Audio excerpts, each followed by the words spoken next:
নারায়ণগঞ্জের রূপগঞ্জে ঢাকা বিশ্ববিদ্যালয়ের ছাত্রদল নেতা শাহরিয়ার আলম শাম্য, উপজেলা ছাত্রদল নেতা পাভেল জাহিদুল ইসলাম এবং ইমনকে হত্যার প্রতিবাদে বিক্ষোভ সমাবেশ, মিছিল ও সড়ক অবরোধ কর্মসূচি পালন করেছে রূপগঞ্জ উপজেলা ছাত্রদল।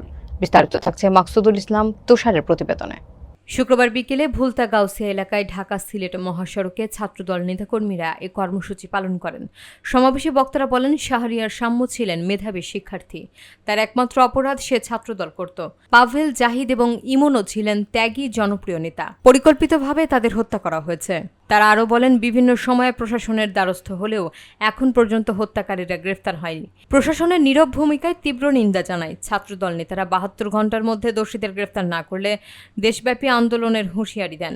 সমাবেশে বক্তব্য রাখেন রূপগঞ্জ উপজেলা ছাত্রদলের সাবেক যুগ্ম আহ্বায়ক আশরাফুল ইসলাম হৃদয়, কামরুল হাসান, আলমগীর হোসেন নয়ন, তারাবা পৌর ছাত্রদলের যুগ্ম আহ্বায়ক ইমরান নাজির, জুয়েল মাহমুদ শাওন সহ উপজেলা পৌরসভা এবং কলেজ শাখার নেতারা। তারা ছাত্রদল কেন্দ্রীয় কমিটির পক্ষ থেকেও পরবর্তী কর্মসূচির ঘোষণা দেওয়ার আহ্বান জানান।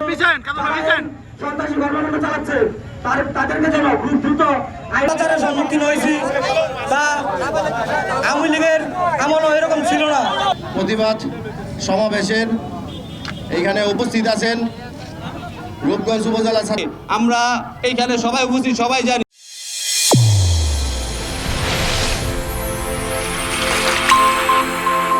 চ্যানেল A1 হৃদয় রেসপন্স।